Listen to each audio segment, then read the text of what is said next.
Police भरती MPSC सर्व स्पर्धा परीक्षांसाठी चालू घडामोडीवरती प्रश्न विचारले जातात. हेच प्रश्न अतिशय कमी वेळात मी तुम्हाला रोज देत असतो. तर चला वेळ न घालवता आजचा पहिला प्रश्न पाहूया.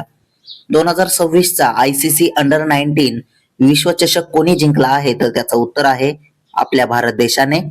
प्रश्न 2, कोणाला 2026 चा जागतिक शिक्षक पुरस्कार प्रदान करण्यात आला? तर त्याचं उत्तर आहे रुबल नागी यांना.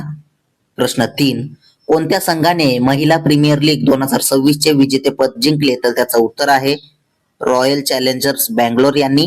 प्रश्न 4 पाहूया. 2026 हिवाळी ऑलिम्पिक कोण आयोजित करणार आहे? तर त्याचं उत्तर आहे इटली. प्रश्न 5, कोणत्या राज्य सरकारने देशात पहिल्यांदाच ज्येष्ठ नागरिकांसाठी स्वतंत्र वृद्ध अर्थसंकल्प सादर केला आहे? तर त्याचं उत्तर आहे केरळ राज्य सरकारने. प्रश्न 6, किशोर किशोरी राष्ट्रीय खो खो स्पर्धामध्ये अंतिम सामन्यात विजेता कोण ठरलेले आहे? तर त्याचं उत्तर आहे महाराष्ट्र राज्य. प्रश्न 7 पाहूया. कोणत्या बँकेने लघु आणि मध्यम उद्योगांसाठी हमीशिवाय रूफटॉप सोलर लोन सुरू केले? तर त्याचं उत्तर आहे ऍक्सिस बँकेने. प्रश्न 8, दरवर्षी सुरक्षित इंटरनेट दिवस केव्हा साजरा करण्यात येत असतो? तर त्याचं उत्तर आहे 7 फेब्रुवारीला. प्रश्न 9, जमीन मालकी प्रक्रिया डिजिटलायझेशन आणि जलद करण्यासाठी कोणत्या राज्यात ऑटो म्युटेशन सुरू करण्यात आले? तर त्याचं उत्तर आहे कर्नाटक राज्यामध्ये. प्रश्न 10 पाहूया. भारत पहिल्यांदाच कोणत्या शहरात जागतिक सीफूड काँग्रेस 2026 चे आयोजन करणार आहे? तर त्याचं उत्तर आहे चेन्नईमध्ये. प्रश्न 11, IIFCL चे व्यवस्थापकीय संचालक म्हणून कोणी पदभार स्वीकारला आहे? तर त्याचं उत्तर आहे रोहित ऋषी यांनी. प्रश्न 12, आयसीसी अंडर 19 विश्वचषकात शतक करणारा सर्वात तरुण फलंदाज कोण ठरलेला आहे? तर त्याचं उत्तर आहे वैभव सूर्यवंशी. प्रश्न 13 पाहूया. विंग्स इंडिया 2026 पुरस्कारांमध्ये कोणाला वर्षातील सर्वोत्तम विमानतळ पुरस्कार मिळाला आहे? तर त्याचं उत्तर आहे दिल्ली इंटरनॅशनल एअरपोर्ट लिमिटेड यांना.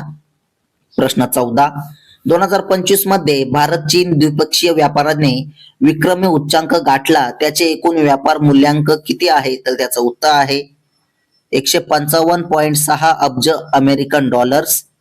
प्रश्न 15, भारत आणि कोणत्या देशाने जलविद्युत क्षेत्रात लक्ष केंद्रित करण्यासाठी करार केला? तर त्याचं उत्तर आहे भारत आणि भूटान देशाने. प्रश्न 16 पाहूया. अतिशय महत्वाचे प्रश्न आहेत, त्यामुळे नोट डाऊन सुद्धा करत चला. त्रिपुरा राज्याची राजधानी कोणती आहे? तर त्याचं उत्तर आहे अगरतळा.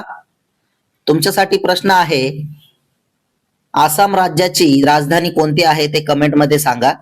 प्रश्न 17, नीती आयोगाने 2035 पर्यंत कोणत्या राज्याला स्वच्छ ऊर्जा केंद्र बनवण्यासाठी एक ब्लूप्रिंट तयार केला आहे? तर त्याचं उत्तर आहे आंध्र प्रदेश राज्यात.